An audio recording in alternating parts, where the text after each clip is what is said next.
Sers. And we hope you're enjoying the holidays with friends and family. And Ian, what's the best part of the holidays for you? For me, it's a chance to reflect on what the year did for me and for others, and also to really feel gratitude that I'm still in the game, and hopefully many of you are still in the game, and look forward to always learning more from others, sharing their experiences on the podcast. It's been valuable for me, and I hope it's been valuable for all of you. Yeah, and for me, it's just, being able to slow down and take it easy towards the end of the year. Especially in my case, with my family staying with us for the holidays, it's a great opportunity for me to be present, to be more present. Because you know how being present can be the hardest things to do, to just, even put down our phones for just 55 minutes straight can be so challenging. But I learned that just the simple act of being present can be the greatest gift that you can give to those around you that you care about. And it's a gift to yourself too. Well, Ian, I've had a blast this year co-hosting with you and really appreciate you. And I'm truly excited about 2024. Yeah, thank you, Tessa. Yeah, 2023 was quite fun diving into the minds of different traders, hearing both great victories and tragedies in their trading performance. And I look forward to upcoming interviews as well. We've got some interesting people on deck for 2024. So definitely would love to see more of you in the community sharing your ideas and look forward to connecting with all of you in there as well. Yes, we want to give this shout out to our Chat with Traders community members that you guys are so awesome. And it's personally really exciting for me to witness your transformation in your trading journey. And it's very inspiring. We built this community goal of connecting listeners and traders with each other and to trading related resources that can help our members in their trading journey. So if you're interested, you can request complimentary access to the community. Just head on over to the Chat with Traders website, chatwithtraders.com/community. And we hope to see you soon. And looking forward to 2024, hearing all your stories and sharing your experiences with us.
Trading Challenge led by Patrick Peterson, who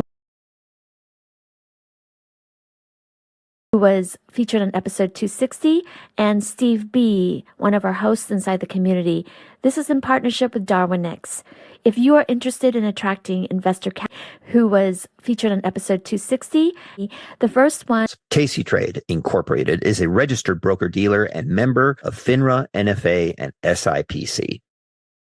We got some quick announcements. We got 2 cool events coming on in our online Chat with Traders community. The first one is on January 16th at 2 p.m. Eastern. Take your trading to the next level and participate in a unique community trading challenge led by Patrick Peterson, who was featured on episode 260, and Steve B., one of our hosts inside the community. This is in partnership with Darwinix.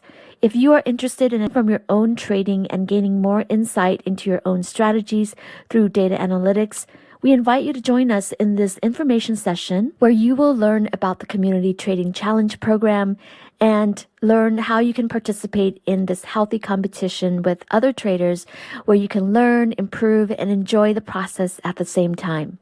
And then we have a second event on January 25th at 12 p.m. Eastern with Sam Daghash, who is a master coach and practitioner with a relentless passion for guiding traders on a journey of self-transformation. And this is in partnership with David Capablanca of the Friendly Bear podcast. He was featured on episode 257. They will share their mission in the trading landscape and discuss taking a holistic approach, emphasizing the vital fusion of mindset and skill set, and dive into the essence of achieving lasting, genuine growth. So join us for both these Zoom call events inside our community and bring your questions. How do you participate in these events that I just mentioned? Easy. Just join the Chat with Traders community, get on our website, chatwithtraders.com, and click on community to request complimentary access. We hope to see you soon. Kick off the new year strong and go and have an amazing year. I have real issues with how the Federal Reserve operates, how they think about the economy, and how they've let politics, whether they want to believe it or not, infiltrate their thought process. But it's not my job to say what the Fed should do or to invest in accordance with what I believe the Fed should do. It's my job to make money on the basis of what the Fed will do. If you just look at the technology that is available to the public today, call that ChatGPT-4. If you assume that ChatGPT-4 is where AI technology stops, there can be no progress beyond that. That technology in and of itself will change everything 5 times over. Markets, speculation, and risk. This is the Chat with Traders podcast. Hey traders and listeners from all over the world, welcome back to Chat with Traders. And if you're new to this podcast, a big welcome to you. We are on episode 273. I'm Tessa, your co-host, and Chat with Traders has been a great source of information, inspiration, a place that brings different perspectives, sparks ideas, and important discussions for all things related to trading through the lens of our guests that we bring onto the show. And at times, we also enjoy deviating from our core topics every so often just to shake things up a bit. We're excited about what this new year brings to our podcast, and we really hope that you're all doing well. Hey, cheers to a fresh start and a new year full of exciting possibilities for you. Wishing you health, wealth, and success, whatever success means for you. Happy 2024 New Year. Today, to kick off the new year, Ian interviews our first guest of the year. His name is James Fishback. James is the co-founder and chief investment officer of Asoria Partners, a global macro investment firm. Prior to Asoria, he served as the head of macro at Greenlight Capital, a $2 billion hedge fund led by David Einhorn. James is also the founder of Incubate Debate, America's fastest-growing high school debate league. As a former national high school debate champion and volunteer debate coach, he launched Incubate in 2019. James was fortunate to have the opportunity to display his talent and strategies to the well-known billionaire hedge fund manager David Einhorn, which also resulted in James getting exposed to new ideas and ways of looking at economies and markets.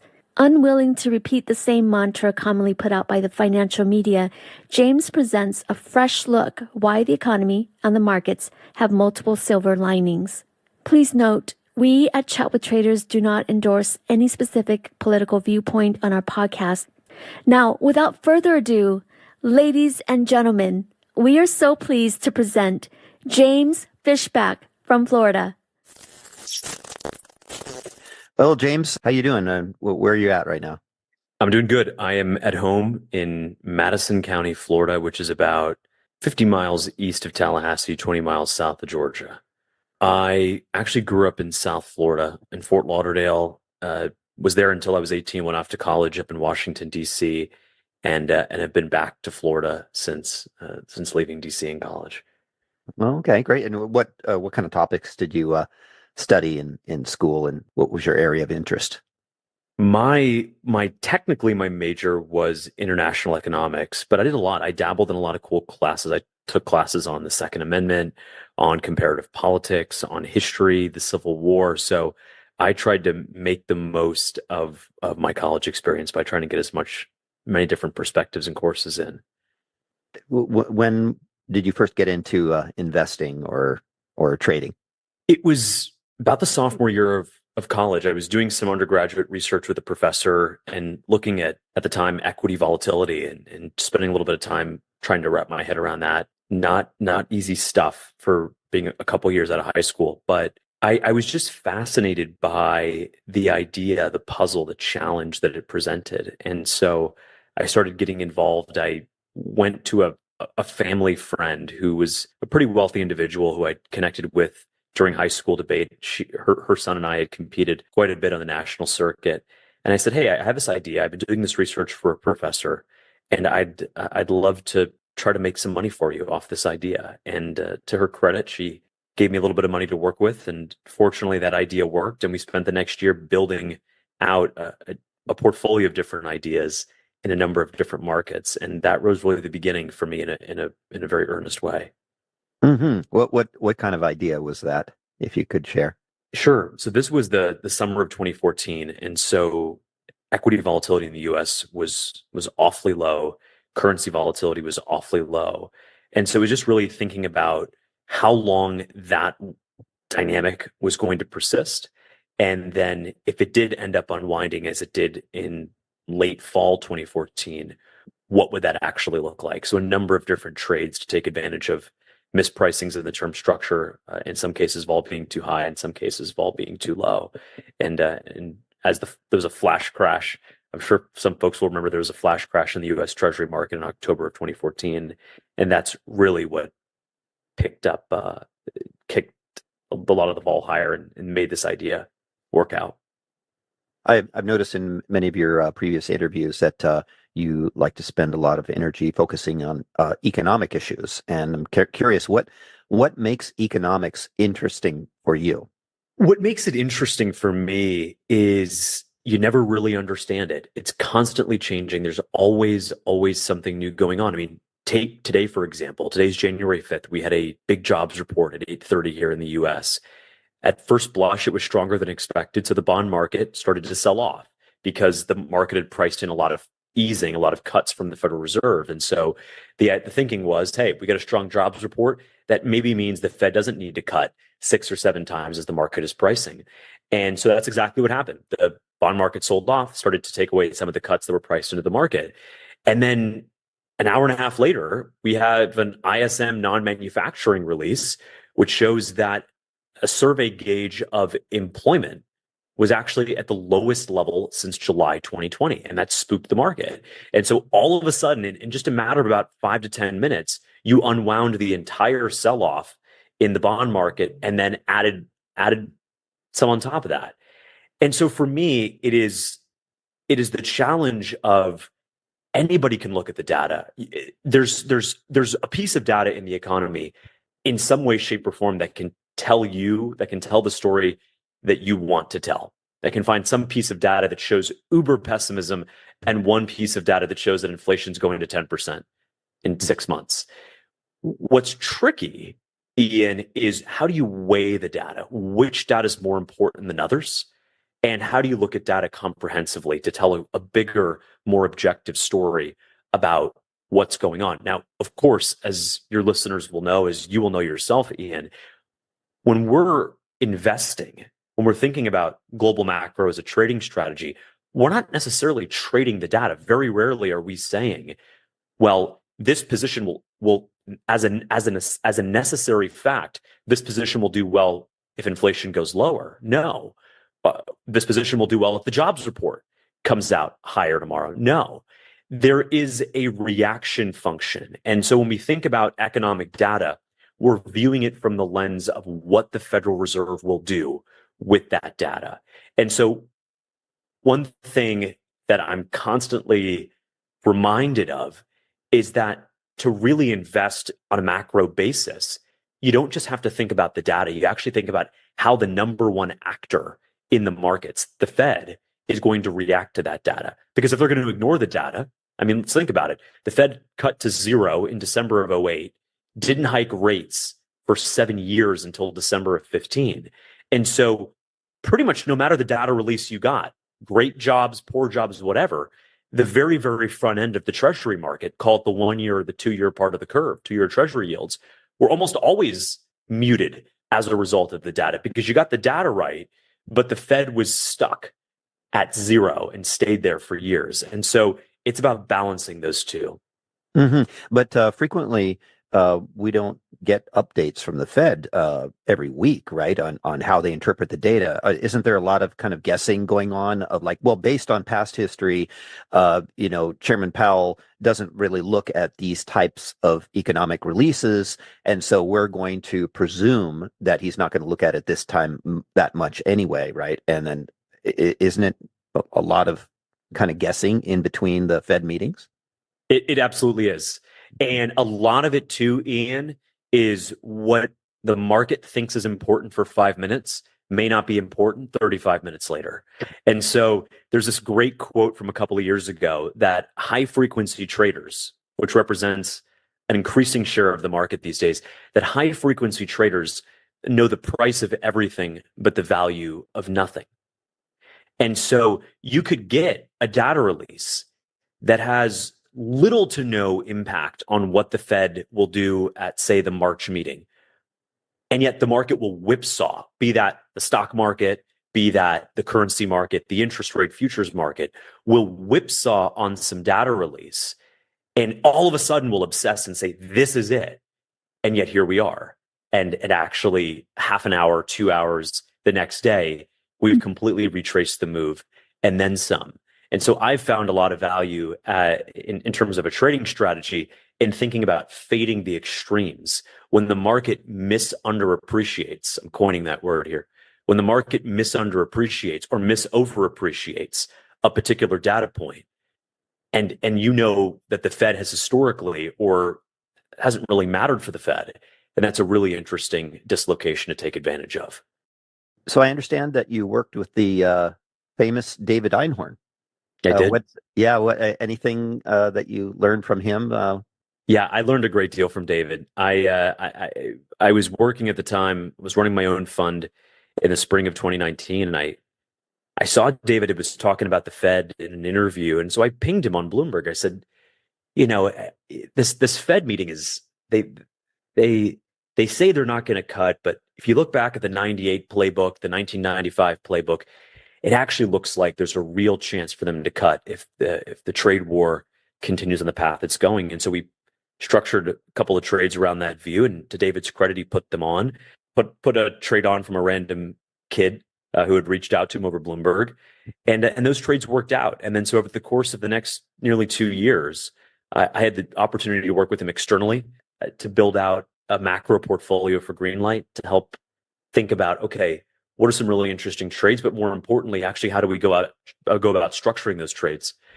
And had a really great run of it. And then at the end of 2020, he said, we had a good time working together. Do you want a job? And it was blown away. I was given the opportunity a month or so later to join Greenlight and to run the macro investing unit within the firm. This is a firm that historically, as you know, Ian, is what's called the long short equity hedge fund. They think about questions like Is Apple going to go up? Is Tesla going to go down? And so I got the opportunity to come in and work directly with David to think about other questions. Is the Fed going to be hiking rates in the second quarter? Is inflation going to be above or below 4% over the next year? What is the oil market going to look like? What is the European Central Bank going to do? What impact will Russia's invasion of Ukraine have on natural gas markets in Europe? And so an entirely different set of questions I got to ask at a firm that for the past 25 years was just focused on the stock market. So I learned a lot. I think the biggest thing I learned from David was to keep it simple, all the way. It's really easy to want to be creative, to want to think about structuring an investment in the most peculiar way possible. But this is not for folks who want to do creative writing. This is for people who actually want to see their ideas pan out and make money. And so the worst thing that can happen, I think, is you're right.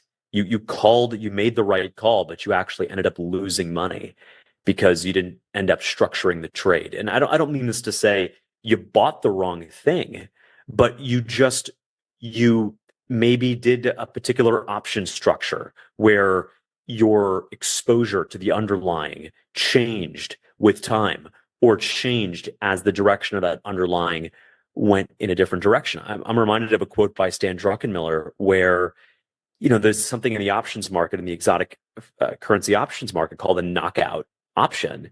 And the idea is, well, look, the euro right now is 112. I think it's going to go higher. So I'm going to buy a 115 call with a knockout at 118. And so, Ian, what that means is if you're right and the euro goes higher, you make money. But if you're really right and the euro really goes higher, then you make nothing.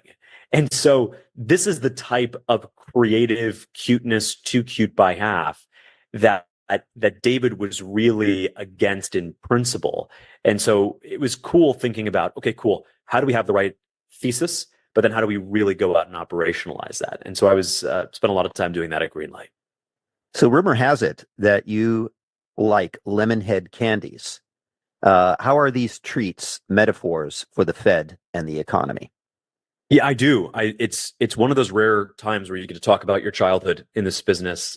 And lemon head candies are these little candies you suck on.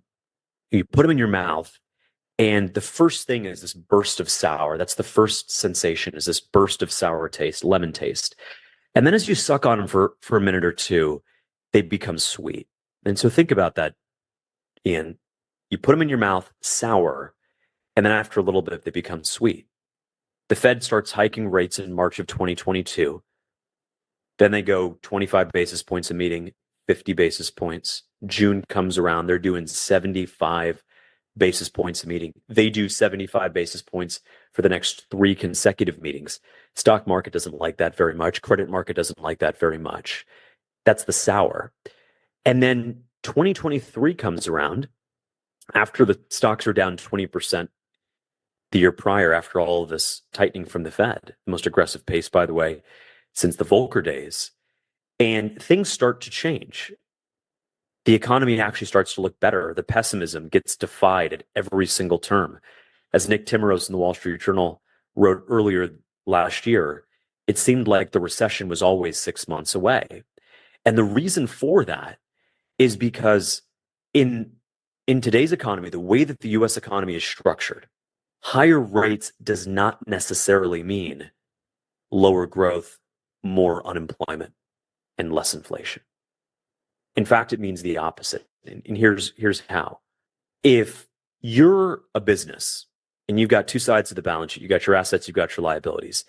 If you've termed out all of your liabilities to the point where you have no exposure to floating rate debt, like Microsoft, Apple, or Google, you have no exposure to floating rate debt. The Fed could hike rates to 30%, and it's not going to have any impact on how much you pay in interest servicing costs. On the contrary, actually, as the Fed was hiking rates aggressively, Ian, what happened? Those businesses who had all this cash parked on the sidelines, they started making real money with that excess cash. Same thing with households. The vast majority of mortgages in America are 30-year fixed rate mortgages.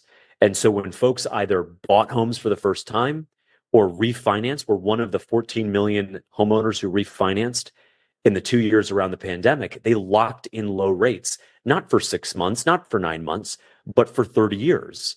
And so when the Fed came around to start hiking aggressively, there was no impact to their interest servicing costs. It was a 30-year fixed rate mortgage, fixed rate for 30 years. But what did happen? Well, all that stimulus that came out of either the CARES Act or the American Rescue Plan, all of that stimulus was sitting in bank accounts that was now being moved to money market mutual funds and now earning 5%. And so for the first time in a quarter century, American consumers were being paid a real amount of money to hold cash. And that was supporting consumption in the economy. And so the Econ 101 would tell you, wait a second, the Fed hike rates a lot, so the stock market has to go down. And so we're going to have to lose jobs and everything's going to come to a screeching halt. And if you would have told me that, I think if you'd have told most people that the Fed's going to go from 0% to 5.25% at the fastest rate in 40 years, is going to hike 75 basis points at 4 meetings back to back to back. It's going to draw its balance sheet down as well over this period. I would have said, well, most people would have said, yeah, unemployment's above 5%. Not actually, unemployment's 3.7%. And we added 3 million jobs over the past year. And we had almost 5% third quarter GDP growth. And retail sales knocked it out of the park, and so on and so forth. And so at the end of the day, the lemonhead problem for the Fed, succinctly put, is interest rate hikes are not having the effect that the Fed intends.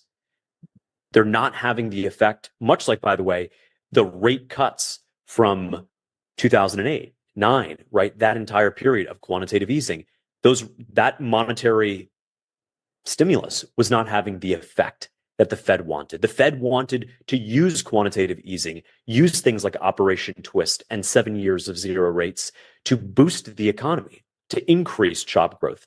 What did we get, Ian? We got the weakest recovery in the post-World War II era. And so the Fed has a track record of wanting to do one thing and actually getting the opposite effect. And so David Einhorn, my former boss, coined this theory called the jelly donut hypothesis, which was that the first jelly donut, like the first rate cut or the first 100 billion in QE, is a delicious afternoon snack. The second one is good, but not quite as good. The third one, it starts to wear off. The fourth and fifth one, stomach ache, and the fifth and sixth, I know it's not politically correct, but they're eating disorders, right? And so much like those additional jelly donuts went from having a much smaller marginal benefit to a negative benefit, the lemonhead has gone from being what was perceived to be a negative for growth and employment to, in many ways, supporting the very thing that the Fed actually wanted to slow down.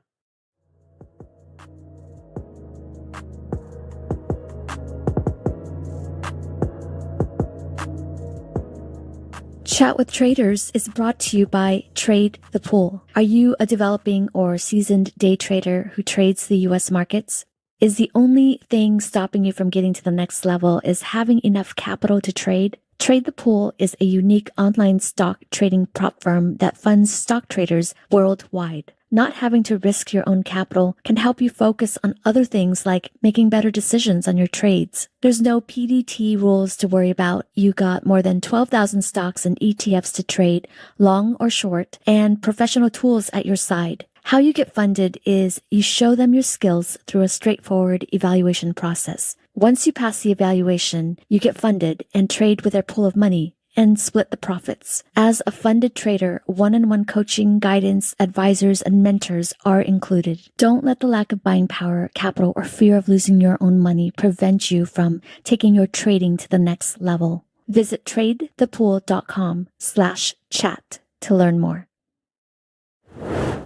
You want it done right, so trade it yourself at Tasty Trade. Stocks, options, futures, and more all in one place. You choose, you trade. Plan moves with risk analysis tools and hundreds of charting indicators. Become a smarter trader with options education, plus research and news features. Make moves in just a few clicks on mobile, web, or desktop, supported by a trade desk that knows what makes traders tick. The tools, the data, the knowledge. Get what you need to make smart moves. Go to tastytrade.com/pod and see for yourself, genius. Tasty Trade Inc. is a registered broker-dealer and member of FINRA, NFA, and SIPC.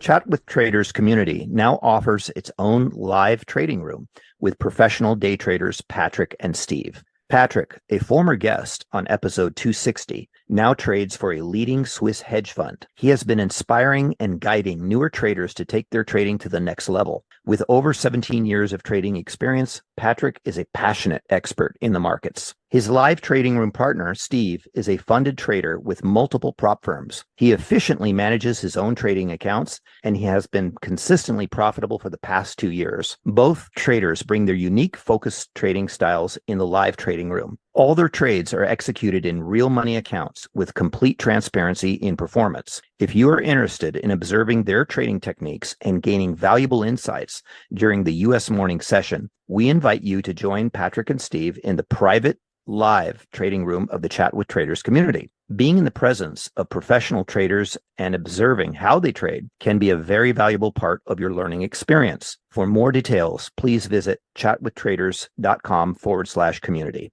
So the old mantra, don't fight the Fed, is that now dead? I mean, is this situation you're describing quite unique in history that we can say, oh, okay, well, this time truly is different for these variety of factors that you just mentioned.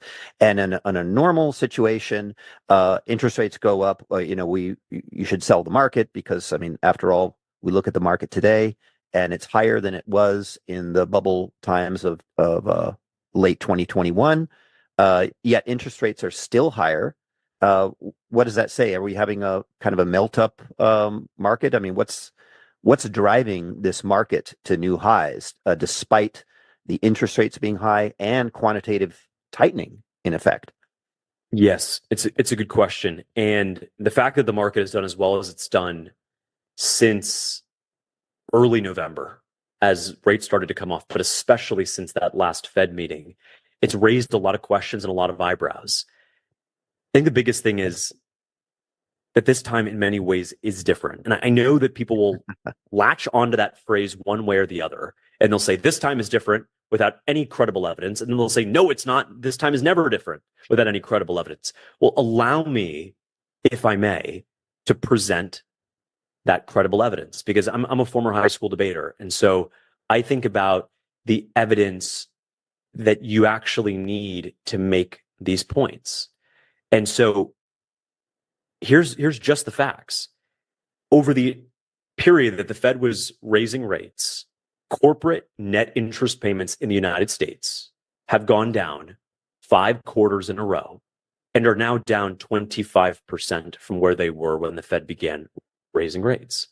And so rates higher, yet net interest payments lower, is the textbook definition of a paradox.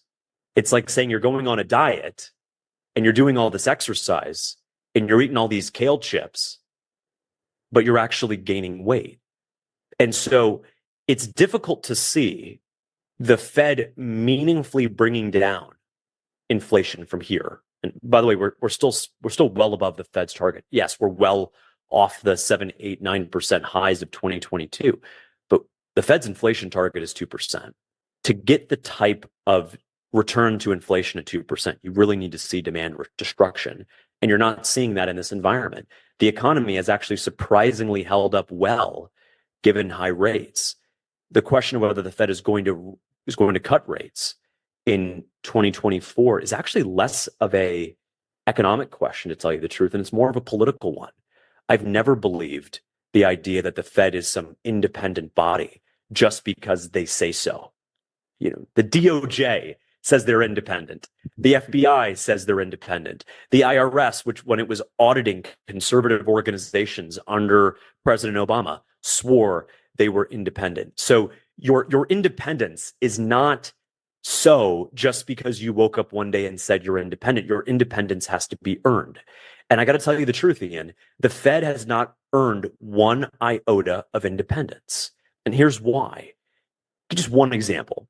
In 2019, when the Fed was thinking about cutting rates, same time that I was talking to David Einhorn, the first time we had worked together, the Fed was thinking about cutting rates. It was at this very time that the former president of the New York Fed, he had just retired a year earlier, Bill Dudley, just at this time where he said in a public opinion piece for Bloomberg News that the Fed should not cut rates because it would help President Trump get elected.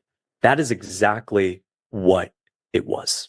And so for me, when I think about something like that, someone who was just in the number 2 position at the so-called independent Federal Reserve, going out in public, imagine what he says in private, going out in public and saying that the Trump presidency represents a threat to the global economy, and that if the Fed were to cut, they would, in a sense, boost the economy and boost Trump's chances in the 2020 election.